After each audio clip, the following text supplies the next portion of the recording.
cofre na Noruega chamado de Cofre de Sementes Svalbard foi construído justamente para esse tipo de praga dos últimos dias.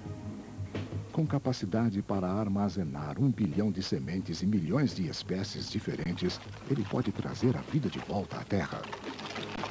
Se algo realmente desse errado neste mundo, se um asteroide atingisse a Terra ou se houvesse uma guerra nuclear global, esse cofre contém sementes que poderíamos usar para restaurar a agricultura no mundo.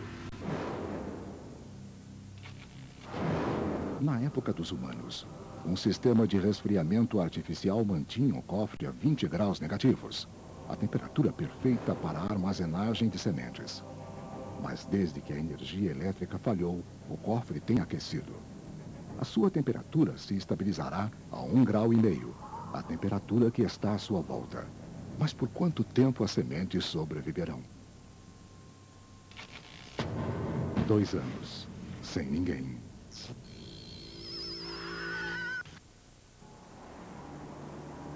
Dois anos sem seres humanos. Graças à gravidade, um bonde em São Francisco está para se tornar um trem-bala. O núcleo dos cabos que passam por baixo das ruas é feito de corda comum. Depois de 2 anos, ela apodreceu.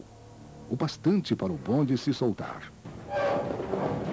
E se tornar um míssil de madeira e aço de 8 toneladas. O mais provável é que atinja primeiro um veículo que esteja em seu caminho. E naquela velocidade, um bonde acabaria com ele.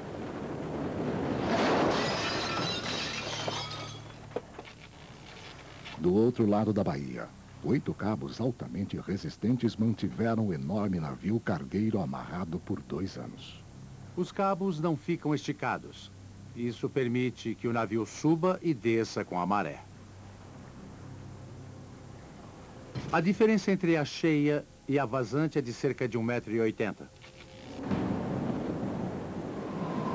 E numa rajada de vento, a corda será posta à prova. Estes cabos podem suportar uma tensão de até 50, até 75 toneladas. Mas um navio pode pesar 50.000 toneladas. 50.000 toneladas balançadas pelo vento e pelas ondas geram muita fadiga. E depois que o primeiro cabo se rompe, outros se seguem a ele. E o navio zarpa na direção do desastre.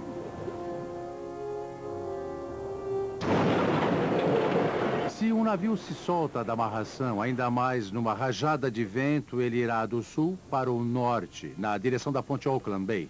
E o resultado disso será um objeto enorme atingindo outro objeto enorme. E se a parte central do casco for atingida, o navio vai fazer água. Ele vai ficar mais pesado, enquanto os 2 extremos do navio ficarão mais leves, e isso pode partir o navio em 2.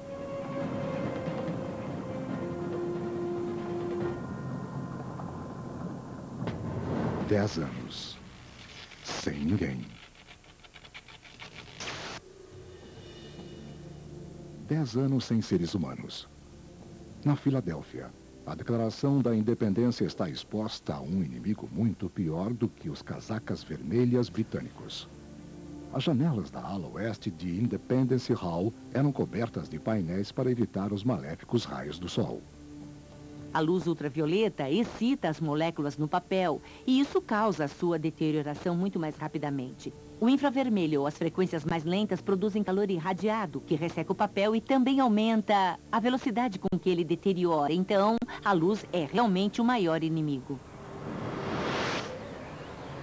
E para que a declaração fique em risco, basta que um único painel de vidro se quebre. Uma pedra pequena ou um pedaço de um prédio que tenha desmoronado ou até um galho pode ser levado pelo vento e quebrar a janela. E uma vez que a deterioração começa, ela se acelera. Sem nada para impedi-lo, O vento rapidamente destrói os painéis. A luz do sol entra no prédio. E o que está evidente agora é que as palavras na declaração estão desaparecendo.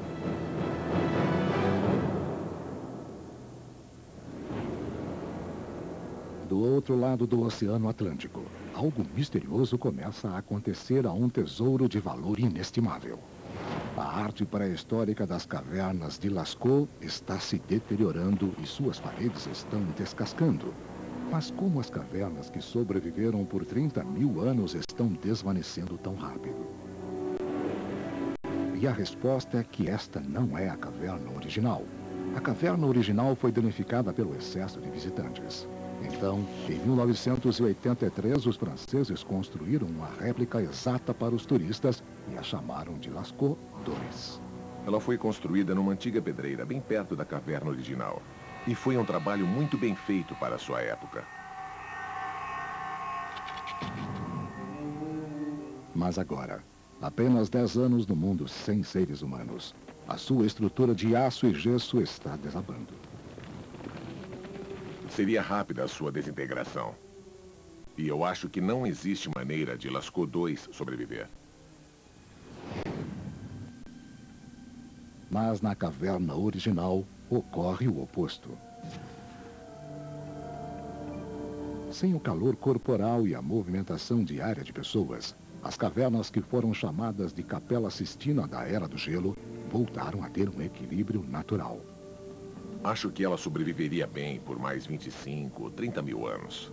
Ficará muito bem lá no meio da escuridão. A mensagem é pungente. Aquilo que foi criado por um povo pré-histórico vai durar muito mais do que a recriação construída pelo homem moderno.